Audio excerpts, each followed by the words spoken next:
19 नवंबर 2021 यानी कल की तारीख में प्रधानमंत्री नरेंद्र मोदी ने ये घोषणा की कि जो 3 फार्म बिल्स आए थे पिछले साल, उन्हें वापस लेने का जो फैसला है वो सरकार ने ले लिया है। इस साल के विंटर सेशन में इन तीनों फार्म बिल्स को रिपेल कर दिया जाएगा।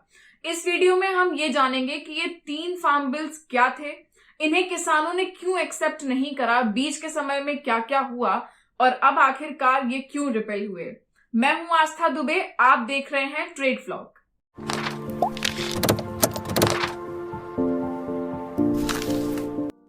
तो 5 जून 2020 को सरकार ने ये 3 फार्म बिल्स इंट्रोड्यूस किए थे।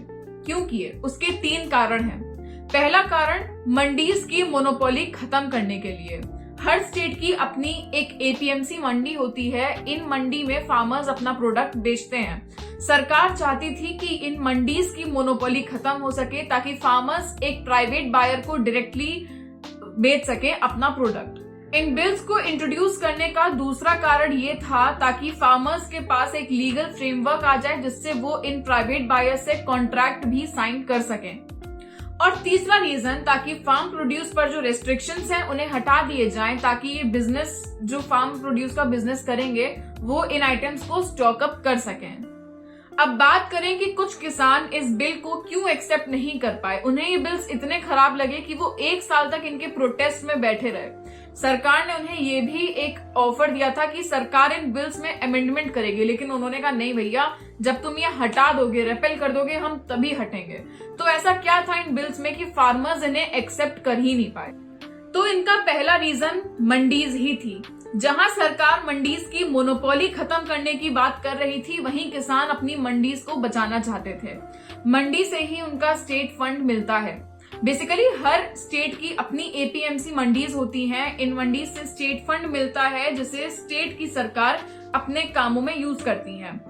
जो सरकार के ये बिल्स थे, ये एपीएमसी मंडी के पैरेलल में एक और मंडी बनाना चाह रहे थे। इससे फार्मर्स को लगा कि इससे आने वाले कुछ सालों में जो एपीएमसी मंडी होंगी वो बिल्कुल ठप हो जाएंगी। हालांकि बिल में इसका कहीं मेंशन नहीं था, लेकिन जो डिजिग्नेशन थी बिल की, उससे ऐसा ही लग रहा था किसानों को, क्योंकि एपीएमसी मंडी में अपना सामान बेचने के लिए किसानों पर अलग अलग स्टेट्स में अलग अलग टैक्स लगते हैं। जब ये सीधे प्राइवेट बायर्स से बेचेंगे तो उन्हें ये टैक्स नहीं देना पड़ेगा।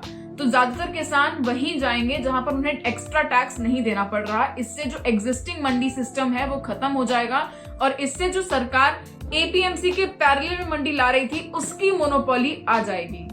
साथ ही सरकार ने मिडिलमैन को हटाने की भी बात की थी, लेकिन किसानों ने कहा कि मिडिलमैन उन्हें एक्सप्लॉइट नहीं करते हैं, वो तो उनके सर्विस प्रोवाइडर हैं। अगर एपीएमसी मंडीज बंद हो गई तो ये मिडिलमैन की भी नौकरी चली जाती।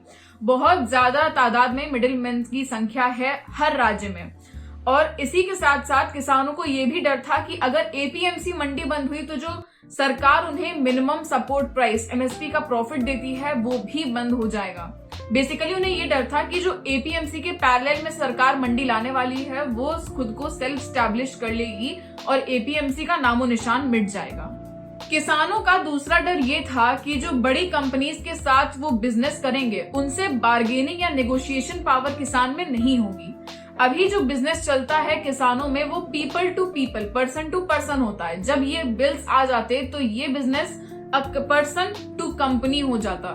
वो कंपनी उनसे कॉन्ट्रैक्ट साइन कराती। हो सकता है कुछ किसान उनकी फाइन प्रिंट्स नहीं समझ पाते और इससे उन्हें डर था कि वो उन्हें एक्सप्लॉइट करने लगेंगे। यहाँ तक कि उन्हें ये भी डर था कि उनका खेत भी वो छीन सकते हैं अपने ये फाइन प्रिंट्स की मदद से। और दोस्तों, तीसरा रीजन जो कि एक बहुत महत्वपूर्ण रीजन भी रहा है इस पूरे आंदोलन को लेके, तो सरकार बार बार ये बात कहती रही कि ये बिल्स लाए हैं ये किसानों के लिए हैं, ये प्रो फार्मर्स हैं। लेकिन किसानों को इस बात से बहुत नाराजगी थी कि उनके लिए बिल लाने से पहले सरकार ने उनसे कंसल्टेशन लेना भी जरूरी नहीं समझा। उन्हें ना इसके बारे में बताया गया, ना पूछा गया, ना उनसे ये पूछा गया कि ये ठीक है, ये उनके हित में है या इसमें वो कुछ और ऐड करवाना चाहेंगे या इससे कुछ हटवाना चाहेंगे। ये भी शिकायत किसानों को थी। अगर हम इन सारे इवेंट्स की टाइमलाइन देखें तो 5 जून 2020 को ये बिल्स इंट्रोड्यूस किए गए थे। 20 सितंबर 2020 को राज्यसभा से ये बिल पास कर दिया गया। इसके बाद 25 सितंबर 2020 को किसानों ने भारत बंद किया। इसके 2 दिन बाद यानी कि 27 सितंबर 2020 को ये बिल्स लॉज बन गए प्रेसिडेंट रामनाथ कोविंद के एसेंट के बाद। जब ये बिल्स लॉज बन गए तो किसानों ने अपना रेजिस्टेंस दिखाने के लिए 5 नवंबर को दिल्ली चलो आंदोलन शुरू किया। इसमें पंजाब और हरियाणा से 50,000 से ज्यादा किसान अपने ट्रैक्टरों के साथ दिल्ली के बॉर्डर पर आकर बैठे और वहां धरने दिए। 11 दिसंबर को भारतीय किसान यूनियन इस केस को लेकर सुप्रीम कोर्ट पहुंचा। सुप्रीम कोर्ट ने 12 जनवरी को इन लॉज के इम्प्लीमेंटेशन पर रोक लगा दी और एक 4 लोगों की कमेटी गठित की जो दोनों पक्षों को सुनेंगे और समझेंगे। इसके बाद 26 जनवरी को एक ट्रैक्टर परेड का आयोजन किया गया जिसमें बहुत हिंसा हुई। तो बेसिकली पूरे लगभग 1 साल से किसान आंदोलन कर रहे थे। दिल्ली चलो मूवमेंट लाया गया, वहां पर काला कानून वापस लो जैसे स्लोगन्स उठाए गए। कई बार किसानों को आतंकवादी बताया गया, खलिस्तानी बताया गया, लेकिन किसान अपनी जिद पर अड़े रहे कि उन्हें ये लॉज वापस लेने ही हैं। ऐसा नहीं है कि सरकार ने उन्हें एक भी बार कंसिडर नहीं किया। सरकार और उनकी कई बार मीटिंग्स हुई लेकिन उस मीटिंग से कुछ खास निकला नहीं। तो 1 साल तक किसान वहां डटे रहे बॉर्डर्स पर, सर्दी गर्मी बारिश सब झेली। हमारे देश का नारा है जय जवान जय किसान। इस आंदोलन से जवान और किसान एक दूसरे के आमने सामने आके खड़े हो गए। बहुत से किसानों की भी जानें गई, बहुत से जवान भी घायल हुए, उनकी भी जान गई। कई बार ये आंदोलन हिंसक हो गया जिसकी सबने आलोचना की, लेकिन उसके बाद किसानों ने कहा कि ये बाहर के लोग थे, किसान अपना शांति से बैठ के प्रदर्शन कर रहे हैं। खैर जो भी हुआ, अब ये हुआ है कि ये किसान के जो बिल्स थे या लॉज थे इन्हें वापस ले लिया गया है और अब फाइनली प्रधानमंत्री नरेंद्र मोदी ने इन बिल्स को वापस लेने की घोषणा कर दी है। अब जो विंटर सेशन शुरू होगा पार्लियामेंट का, उसमें ये बिल्स पास कर दिए जाएंगे। आप अगर सोच रहे हो कि ये बिल वापस कैसे लिए जाएंगे, तो एक और बिल इंट्रोड्यूस किया जाएगा जिसका नाम होगा फार्म बिल्स रिपेल बिल या फार्म लॉज रिपेल बिल, और वो पास हो जाएगा दोनों हाउसेस से। उसके बाद उसे राष्ट्रपति का एसेंट मिल जाएगा और ये बिल्स वापस हो जाएंगे। इतना आसान सा प्रोसेस है।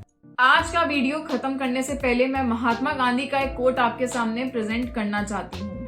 पहले वो आप पर ध्यान नहीं देंगे, फिर वो आप पर हंसेंगे, फिर वो आपसे लड़ेंगे और तब आप जीत जाएंगे।